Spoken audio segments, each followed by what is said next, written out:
Hello, it's Alicia with WTI, and if you are a woodworker or a craftsman that is working with wood, this is a really handy little tool.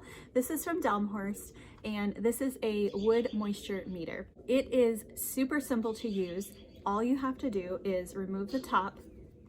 That will expose the pins.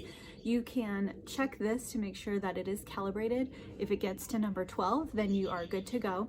And then all you need to do is insert the pins into the wood, press the little button with the water symbols, and then it will instantly give you a reading of the percentage of water content in the wood. So this is super handy if you're drying lumber and you're wondering when it's ready to use. Then you can very quickly, very easily put this in, check the moisture content, and then you'll know if you're ready to go with your lumber. So really handy little tool for woodworking, super simple to use, lightweight, portable, overall a great product, and that's my point of view.